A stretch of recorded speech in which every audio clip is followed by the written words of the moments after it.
Sir सबसे पहले तो प्रदेश में गैस की किल्लत, कालाबाजारी जैसी चीजें आ रही हैं। आप इन परिस्थितियों को क्या देखते हैं? हालांकि कहा जा रहा है कि ईरान इराक जैसे युद्ध स्थिति। देखिए, यही समझ से बाहर बात है।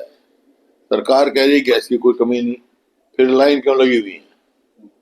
एक जो सरकार में लोगों में विश्वास पैदा करना चाहिए सरकार को कोई कमी नहीं है, ताकि लाइन, अगर कमी नहीं है तो लाइन नहीं लगनी चाहिए।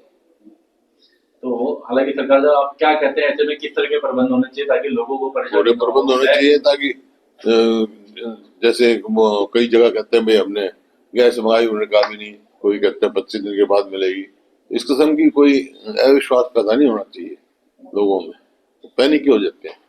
एक इस समय एक और संकट भी है बरसात के चलते। हालांकि बेमौसम की ये बरसात है, लेकिन कहीं ना कहीं किसानों के सामने एक बड़ी चुनौती है। इसको किस तरीके से देखते हैं इस समय में जो बरसात बड़ा नुकसान हुआ है इस फसल से, इसमें गेहूं की भी और सरसों की, असल में दोनों में बड़ा भारी नुकसान है। ये बरसात जो पहले होनी चाहिए थे वो है नहीं, तो ये जो है इसको कहाँ जाना चाहिए नुकसान, और उनको कंपनसेशन देना चाहिए।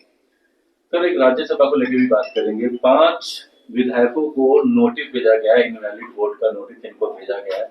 अब आप किस तरीके से देखते हैं पूरे मामले को लेकर के? क्योंकि एक बड़ी तैयारी, बड़ी संख्या बल के साथ आप गए थे, जीत जरूर मिली, लेकिन 9 वोटों को लेकर के कहीं ना कहीं प्रश्न उठा।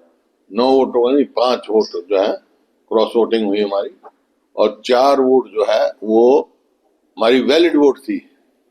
जो रिटर्निंग अफसर था उसने जबरदस्ती कैंसिल करी, इनवैलिड की है। वो वैलिड वोट थी। 32 वोट कांग्रेस के पक्ष में डले, 5 क्रॉस वोटिंग कर गए। वो हाई कमांड देख रही है, नोटिस दिए हैं, एक्शन लेगी जो भी लेगी। तो किस तरह की उम्मीद करते हो ऐसे 5 विधायकों को लेकर के? हालांकि सबकी अपनी अपनी सफाई आ रही है। रेणु वाला कह रही है कि उन्होंने अपना वोट दिखाया था बकायदा। तो पार्टी हाईकमांड को सब मालूम है और उन्होंने सारा सोच समझ के ही नोटिस दिए हैं। अब वो पार्टी हाईकमांड फैसला करेगी, उनके जवाब का इंतजार करेंगे, वो फिर फैसला लेंगे।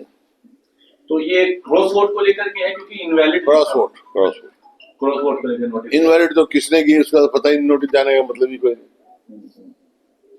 ठीक है। सर शैली चौधरी ये कह रहे हैं कि जब उनका वोट जो है क्रॉस हो रहा था, या फिर वो कह रहे हैं कि उनके वोट को लेकर बीजेपी ने ऑब्जेक्शन उठाया था बकायदा, तो उनका वोट क्रॉस कैसे हो गया जब बीजेपी उनके वोट को लेकर ऑब्जेक्शन उठा रही थी? तो सर वोट सीक्रेसी की रखी जाती है।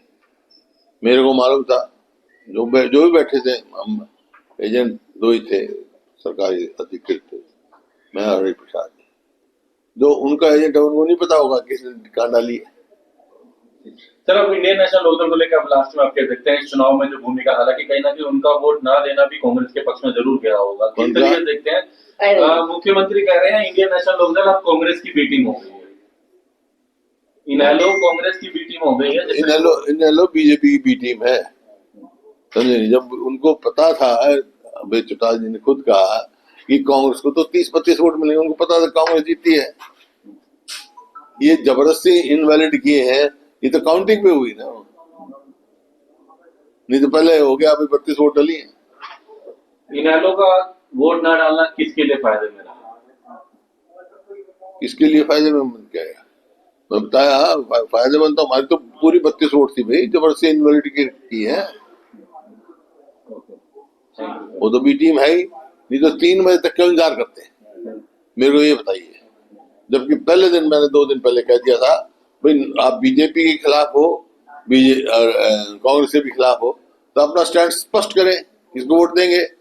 कभी 2 बजे तक इंतजार करेंगे, 3 बजे तक इंतजार करेंगे, 3:30 बजे तक इंतजार करेंगे, क्या बात थी भाई?